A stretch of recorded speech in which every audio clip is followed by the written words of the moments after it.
What's up, everybody? Hey, all right, one more time for Jeremiah and Heath. Make it loud for them. I like it.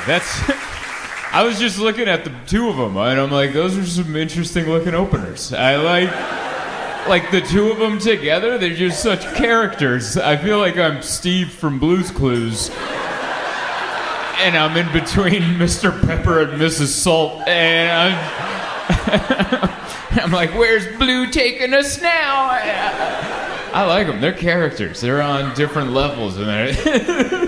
Heath's like that in the back, too. He's just kind of, hey, and then he's either not saying something or saying something real fast. And it's a good energy back there. There's Jeremiah. Yeah. We had a good... I love coming here. I've been coming to Spokane, I think, for 10 years. I always love coming to this town. Underrated, I'm going to say. All the attention goes over to the other side. It goes over to Seattle and all that stuff over there. Pretty good out here, all right? Don't worry, I won't tell anybody. We'll keep it nice like this, you know? I don't want it overrun. But I've always enjoyed it because it's got nice buildings, but you guys aren't snooty about it. You guys have, like, nice restaurants. You have good stuff. You got a nice river. There's a big wagon. There's, like, stuff to go, you know? You guys got stuff, but you're not weird about it. Like, you go to other towns, they have nice stuff, and they're like, did you see our nice stuff? Like, they're very, you better dress up to see our nice stuff. But you guys are like, yeah, come hang, or not. I don't care, you know? It's a very, you're welcome to come, but if you don't worry, we don't care. It's a nice mixture of it. I like it. I like that this club shouldn't be a great club, but it is. Like, I don't know if you know how great clubs are supposed to be built, but it's supposed to be low ceilings, and everyone's in tight, and it's the exact opposite. This looks like they used to store salt in here or something. They used to store old tires, and they're like, yeah, I'll make a big cavernous comedy club with some weird wedding lights in the corner. And it works, and it shouldn't. And the only reason it does is because you guys are a great audience, so thank you. And I know, that comes off a little pandering, but I do mean it, because I remember the first time I walked in, I'm like, these shows can't be good. And then every time I went up, I'm like, these shows are really fun. I remember one of the first times I came to, like, headline here, the manager, who no longer works here, I think it might have been because of that weekend. The club also owns the video game arcade place right next door, and afterwards he's like, let's go have some drinks, they're free. And I'm like, did you say free?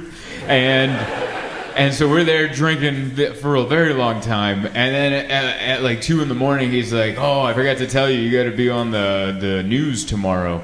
And I'm like, when? And he's like, 6 a.m. And I'm like, it's 2 now. And he's like, yeah, we should probably wrap it up. And it was one of the local, I don't know if it was ABC, but it was one of the local morning ones. And I had to go do it. And I wish I could tell you I was hungover. I was still drunk when it was too early. And he came and picked me up at the hotel. And I'm like, I don't think it's been enough time for you to be driving. Like, that wasn't that long ago. I didn't even go to sleep. He just dropped me off at the hotel, and I sat there. And I'm like, I think he meant like 2 days from now. He didn't mean now. And then he's like, I'm outside. And I'm like, he meant now. Wow. And I had to go do the morning news. And I'm just sweating Jameson. And it was so bad. And you know, morning news people, they wake up at like 2 in the morning, and they're all made up. And they're like, I already worked out, and I had orange juice. I already did my stocks.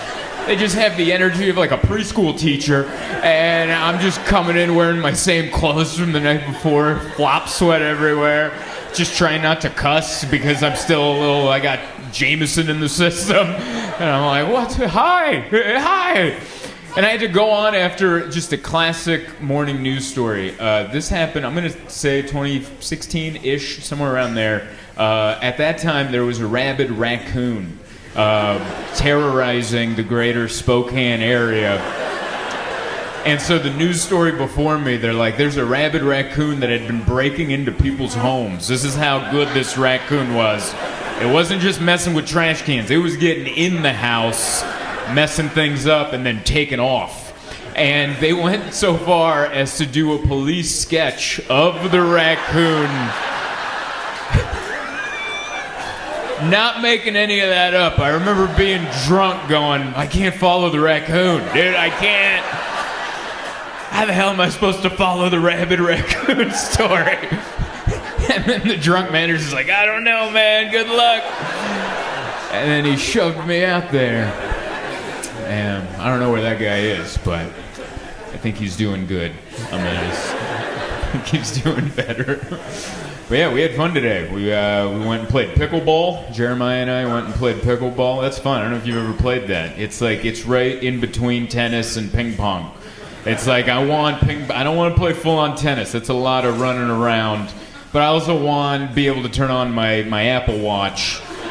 And you can't do that for ping pong. You know, that's not enough steps. So pickleball's a nice in between a game and a sport, you know.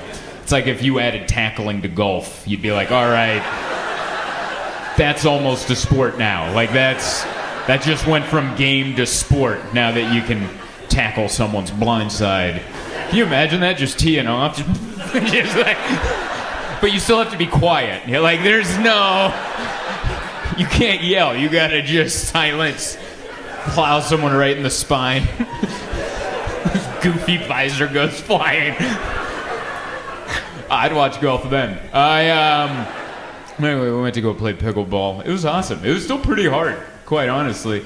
And there was like there was like a jacked up couple on the next court over, and they were just like in too good a shape. You know that like CrossFit shape where like we work out in a gym with nothing. We just throw tires around and we climb the walls like Spider-Man. They don't even have a pull-up bar. There's just a ledge in the brick, and you're like, yeah, I do finger pull-ups. Every jar in my house is open, baby. Like these are.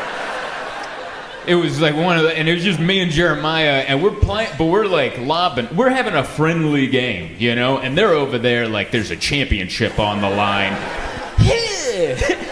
And then Jeremiah and are like, hey, good one. That was nice, you know?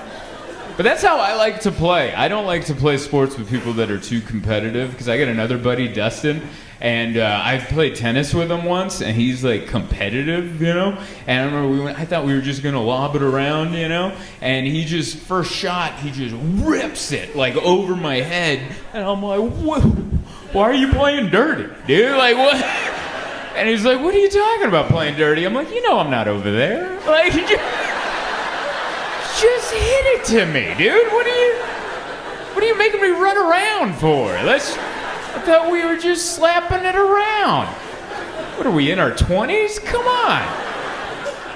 Because that is what, now when I do like a sporty thing, I remember my injuries. Like that's what I did. I ran a little too much and I felt my knee go, hey, and I'm like, oh yeah. So the next time it came around, I was just like, that's your point.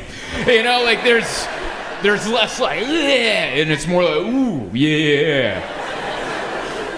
Because I'm here in the cold. I grew up in San Diego. I'm used to warm weather, and the cold reminds you of all your injuries.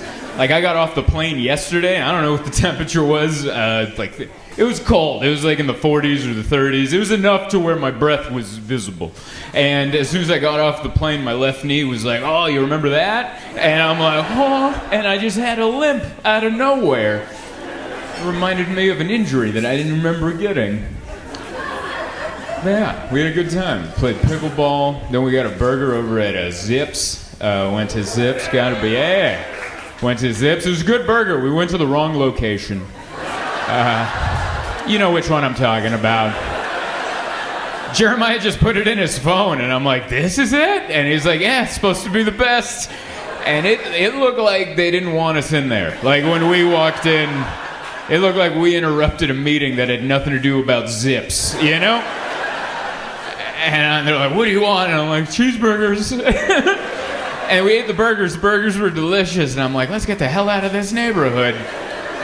This looks like a drop site. Like, let's get out of here. And then we were going back to the hotel, and we passed the good one. Like, the nice one, there's like families in there. There's kids giggling and coloring juicy burgers. I'm like, why'd you take us to the methy one? What? That should be on the Google. Like, hey, dude, are you trying to order off menu? Because if you're not, you shouldn't be going to this one. All right, they'll sell you some dust on the side. But yeah, that was fun. We're staying over at the Davenport, that's where that very nice hotel. Too nice. I was in a robe. And in the afternoon. That's a weird feeling, right? Just being in a robe in the afternoon. You're like, well, I'm done, right? And you're like, no, I gotta go to work. but I'm calling this work. But this is, I had to take the robe off and put on real pants.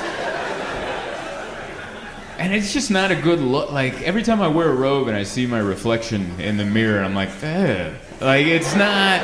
Robes are for women. Like, robes look good on women. Women, you look great in a robe. You look like you just came back from the spa or came out of a bubble bath with a red wine. Every time I see a guy in a robe, it just looks like he got done having some illegal sex. Just... Right? It can even be like a nice guy, but he's just wearing a robe and you're like, I don't care for that. And then he smiles, just... None of that, sir, please. That should just be for women. But yeah, I was wearing a robe and enjoying myself. And then I'm like, well, I guess we gotta go to work now, It's a good job to have. I don't know. It could be worse, Could have another job. But this one, you just have to do it. And everyone's like, oh, there you are. And then at the end... That's why it's not real. You know what I mean? Like, I haven't had a day job like 9 years. So this is a fantasy. It's all, I don't think comedians should be allowed to vote, is what I'm saying.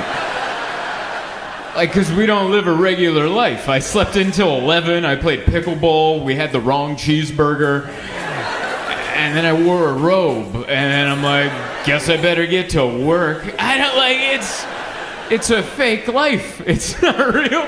Very happy to have it, but it's not real. That's not a way to live. And I voted. They let me vote, And it's fun, man. I was watching, the news is interesting again. I like that. I don't know if you've been keeping up with the cabinet picks. They've been coming out. Have the cabinet picks always been this entertaining? I've never paid attention to the cabinet picks, and now I'm like, who? For what? Oh my God. I feel like it should be a game show. I feel like they should reveal the cabinet picks like they showed the judges on The Voice, just like the chair spins around, And up next, the Department of Education, Linda McMahon, and you're like, what? From the WWF? Are you serious? Oh, man. The head of the education department ran the World Wrestling Federation. That's just fun to say out loud. Like, as the sentence, you're like, yeah, that's where that should be. And I grew up a wrestling fan. I love wrestling. And I actually learned a lot from being a wrestling fan. Like, as a kid, I had a high vocabulary, and it wasn't because I read. Because I didn't read, but I watched wrestling, and they used big words. Like, I knew what the word profusely meant, because they used it. They were like, he's bleeding profusely. And that's how I'm like, oh, I think that means a lot, And then I remember there was a day in 4th grade where we did like a class vocab little quiz, and they're like, who knows what profusely means? I'm like, I think it means a lot. And they were like, whoa, they almost bumped me up like a reading level. Like, no one else knew what profusely meant. And I'm like, Jim Ross let me know what profusely meant. That's all I loved, man. I loved to go to pro wrestling. My mom would take me, my little Hungarian mother. That's all I asked for. Christmas, birthdays, any special occasion. She's like, what do you want to do? I'm like, I want to go see wrestling when it comes to town. And she would always take me. And we saw a lot of important moments. A lot of them you guys might not know about, but the one that really sticks in my head is 1998. She took me to the San Diego Sports Arena to watch a live taping of Monday Night Raw, and there was a wrestler at the time. His name was Val Venus. He played a porn star, so he was a porn star who went into the world of wrestling. Which actually doesn't, that's kind of a natural transition if you really sit down and think about it. You're like, I could see how that could happen, sure. But they did a storyline where he ended up sleeping with this Japanese guy's wife. This guy, Yamaguchi-san, had a wife, and Mr. Valvinus had a little dalliance with her. And so the night we were there, Yamaguchi-san and his goons grabbed Valvinus and they dragged him to the back. And they showed this on the big screen in the arena, and they tied him up. And they pulled his pants down, so it was like butt cracks right in there. And Yamaguchi-san took out a giant samurai sword, and he went yeah, like right, just yeah, and the screen went black. And I'm just sitting there with my Hungarian mother, and my mom's like, "They cut the wiener?" Like she.